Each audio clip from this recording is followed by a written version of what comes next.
नमस्कार दोस्तों, मैं संजय जैन एक बार फिर से आपके सामने हाजिर हूँ। आज हम चर्चा करते हैं जब बुध खाना नंबर 9 में होगा।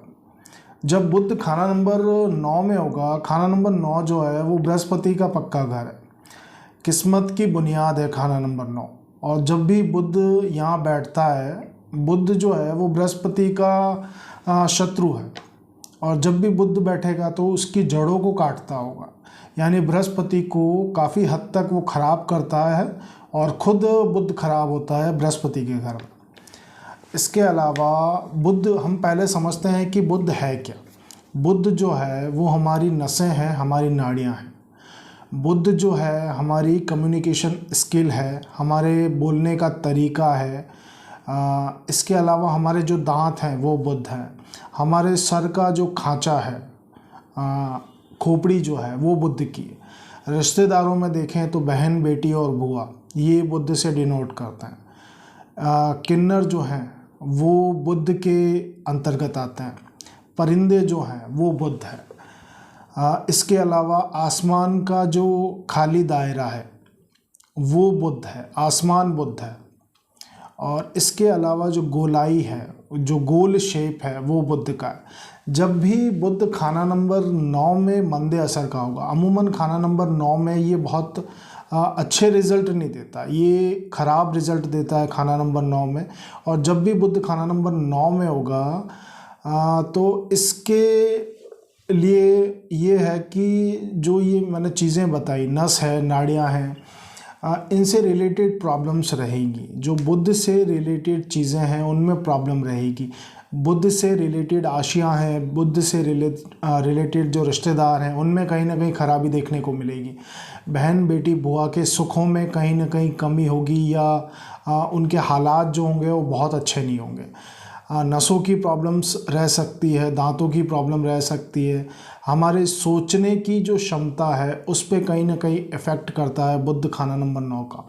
खाना नंबर बुध 9 के बारे में कहते हैं कि ऐसा इंसान की जो बोलने की वाक्पटुता है, बोलने का जो सेंस है वो ख़राब होता है खाना नंबर 9 में। ऐसा इंसान, अगर बुध खाना नंबर 9 में बहुत ही मंदा है तो ऐसा इंसान बोलने में हकलाता होगा, यानी उसके शब्द पूर्ण रूप से प्रस्फुटन नहीं होता उनका, वो बोलने में हकलाहट रहती है, बोलने की उसकी स्किल में कहीं ना कहीं खराबी रहती है।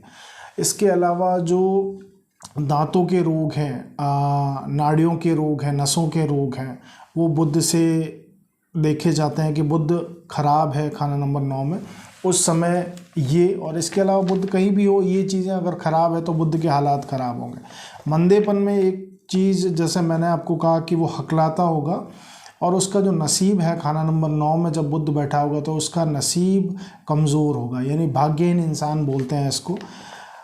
जिस तरह से बुध और राहु का कॉम्बिनेशन खाना नंबर 12 में जेल खाना, दवा खाना, पागल खाना, वीराना, और उस जिस तरह बुध अकेला 8 में और या फिर राहु खाना नंबर 8 में जिस तरह की परिस्थितियों का, ख़राब परिस्थितियों का निर्माण करते हैं, चाहे राहु बुध का कहीं भी कॉम्बिनेशन हो रहा हो, ये कॉम्बिनेशन बहुत अच्छा नहीं है। जड़त्व योग बना देता है, सोचने की शक्ति को स्थिर कर देता है। इंसान अपने जो विचारने की क्षमता है, राहु जो विचार है, दिमागी तो तरंगे हैं, उनका पूर्ण रूप से उपयोग नहीं कर पाता।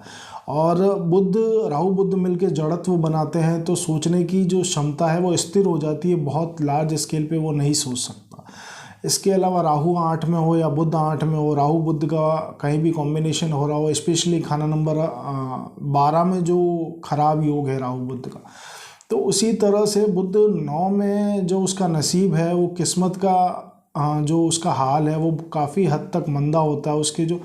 और कई बार उसको अपनी इन वजहों से, एक तो उसका जो स्वभाव है वो झगड़ालू प्रवृत्ति हो सकती है, गुस्सेल प्रवृत्ति हो सकती है, बिना सोचे विचारे काम करने वाला इंसान हो सकता है ऐसा इंसान। बुध 9 के समय में एक परहेजदारी की बात की जाती है कि ऐसे इंसान को तावीज़ लेने का या यंत्र रखने का ये शौक़ होगा, तावीज़ लेने का शौक़ होगा, या यंत्र रखने का शौक़ होगा, या मालाएं रखने का शौक़ होगा। तो इसके बारे में कहते हैं कि बुध 9 वाले इंसान को तावीज़ नहीं लेना चाहिए, मालाएं नहीं लेनी चाहिए, यंत्र इकट्ठे करके नहीं रखने चाहिए। ये चीज़ें बुध के मंदेपन की निशानी है, बुध को और ख़राब करती हैं। क्यों? और इसके बारे में एक चीज़ है कि बुध जब खाना नंबर 9 का है और खाना नंबर 11 में, जिस वर्षफल में अगर खाना नंबर 11 में है और ऐसे इंसान ने किसी से तावीज़ ले लिया, तो बुध अब उसको जड़ों से उखाड़ देगा। यानी खाना नंबर 9 का बुध है, वर्षफल में 11 में आ गया और ऐसे समय में उसके चांसेस भी बनते हैं कहीं ना कहीं से उसको तावीज़ मिल जाता है। तो ऐसे इंसान को हिदायत दी जाती है कि वो इन चीज़ों से दूर रहे, वरना बुध जो है बहुत ख़राब असर देता है। इसके बारे में कहा गया है कि जड़ से उखाड़ देता है। उसी तरह खाना नंबर 11 का बुध है, वहाँ भी मनाही की गई है इस चीज़ के लिए कि ऐसे इंसान को किसी से तावीज़ नहीं लेना चाहिए। और यंत्र और मालाएं, ये जिस तरह बृहस्पति 12 में माला पहनने को अवॉइड बोला जाता है, उसी तरह बुध जो माला के मनके हैं वो बुध के हैं। तो बुध की तासीर को बढ़ाने की यहाँ ज़रूरत नहीं है, क्योंकि बुध खराब रिज़ल्ट का है। तो एक तो यंत्र आप ना रखें, तावीज़ किसी से लेकर न पहने, ना अपने पास रखें। इसके अलावा मालाएं इकट्ठे करने का शौक़ ना रखें आप। ये बुध की खराबी को, मंदेपन को ज़ाहिर करता है और बुध के जो रिज़ल्ट आते हैं और उनमें खराबी में और इजाफ़ा होता है। अब जो हम बात आज करने वाले हैं वो रेमेडी की बात करने वाले हैं कि लोहे की लाल गोली, लोहे की लाल कलर की गोली अपने पास रखने का उपाय इसमें बताया जाता है कि लोहे की जो गोली है, लोहा यानी जो शनि है, फौलाद है, फौलाद की गोली यानी शनि की गोली, जिसकी जो गोल गोली, गोल मतलब जो गोलाई है वो बुध की, तो बुध को शनि की सपोर्ट दी जाती है और उसके ऊपर लाल रंग का पेंट किया जाता है। लाल रंग का पेंट हो गया मंगल का। अब यहाँ शनि और मंगल की मदद लेके बुध को सही किया जाता है खाना नंबर 9 में। और खाना नंबर 11 में भी ये रेमेडी की जाती है कि लोहे की लाल गोली पे लाल कलर, लोहे की गोल गोली पे लाल कलर का पेंट करके उसको अपने पास रखने की लिए बोला जाता है जब बुध खाना नंबर 11 में। तो दोनों ही कंडीशन में आप ये लोहे की गोल गोली रख सकते हैं जिस पे लाल कलर का पेंट कर लें। साइकिल जो होती है उसके जो बैरिंग के अंदर छर्रे होते हैं वो लोहे की गोल गोली होते हैं, उस पे आप लाल कलर का पेंट करके अपने पास रख सकते हैं। तो उससे भी काफ़ी हद तक शनि मंगल के सपोर्ट से बुध को मदद मिल जाती है और बुध काफ़ी हद तक जो डैमेज करने वाले रिज़ल्ट हैं उनमें काफ़ी हद तक कमी आती है। और बुध के अलावा इसका जो पूरा वीडियो है मैं सेपरेट बनाऊंगा।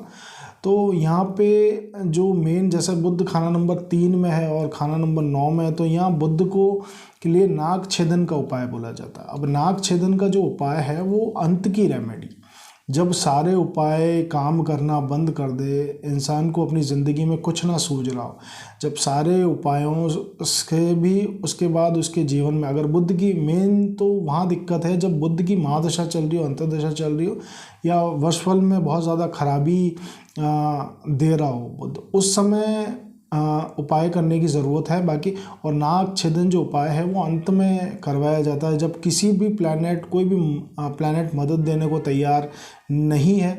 और इसके अलावा अगर बुध का समय चल रहा है, महादशा अंतर्दशा, चाहे गोचर में हो चाहे वर्षफल में हो, तो इन चीज़ों में अगर बुध कहीं ना कहीं 9 का एक तो वैसे लगभग अमूमन मंदार असर दिया करता है और अगर उसको सपोर्ट भी नहीं है किसी अच्छे प्लेनेट की, तब नाग छेदन वाला या इस तरह की रेमेडी, इसके अलावा रेमेडी कराई जाती है। जैसे एक मशरूम को मिट्टी की हांडी में भर के मंदिर में देने का, तो नाग छेदन ही एकमात्र उपाय नहीं है, सिर्फ वो अंत का उपाय है जब कोई आप उपाय करने से मदद नहीं मिल रही। बाकी बुध के लिए आप मशरूम वाला उपाय कर सकते हैं, जो मिट्टी की हांडी में मशरूम रख के धर्म स्थान में दे देना, ये बुध को सपोर्ट करेगा। इसके अलावा ये लोहे की गोल गोली पे लाल रंग का पेंट करके अपने पास रखने से बुध 9 को भी सपोर्ट मिलती है और खाना नंबर 11 के बुध को भी सपोर्ट मिलती है। और बुध की जो ख़राब परिस्थितियां हैं वो काफ़ी हद तक कंट्रोल में आनी शुरू हो जाती है। तो मेरा ये कहने का मतलब है कि पहले आप जो नॉर्मल उनके उपाय हैं उनसे ही एक बार उसको कंट्रोल कर लें, उसी से मदद मिल जाती है। बाकी सीधा ही आप नाक छेदन की तरफ नहीं जाएं, वो तो बिल्कुल वैसे हालात हो गए जैसे राहु बुध की युति में होता है, जो मैंने बताया कि 12th में होता है जेल खाना, दवा खाना, पागल खाना, वीराना। और उसी तरह बुध 8 का ख़राब असर देता है, राहु 8 का ख़राब देता है। तो जब ये मंदे हालात मिल रहे हों, अमूमन जो बुध 8 और राहु 8 है अमूमन मंदे असर के होते हैं, हमेशा मंदे असर के हों ये कोई ज़रूरी नहीं है। तो उन केसेस में फिर सोचना पड़ता है कि जब बिल्कुल ही बुद्धि जड़ हो गई है और ज़िंदगी के हालात बिल्कुल मायूस हो गए हैं तो फिर उस समय नाक छेदन करवाया जाता है। बाकी आप इस रेमेडी को करें, वैसे ही बुद्ध कंट्रोल में आने लगता है। मशरूम वाली रेमेडी आप कर सकते हैं, उससे भी कंट्रोल हो जाता है बुद्ध। और अपनी बहन बेटी बुआओं को जो है उनको खुश रखें, उनको सहयोग करें, उससे भी मदद मिलती है। तो ये जो वीडियो था ये मेरा इस पे डेडिकेटेड था। लोहे की गोल गोली रख लें आप, जिस पे लाल कलर का पेंट हो जाए, जो साइकिल के जो छर्रे होते हैं बैरिंग के अंदर, उस पे आप लाल पेंट करके रख सकते हैं, मदद मिल जाएगी आपको। धन्यवाद। अगर आपको अपनी कुंडली की विवेचना करवानी है तो आप मेरे व्हाट्सएप नंबर पे संपर्क कर सकते हैं। धन्यवाद।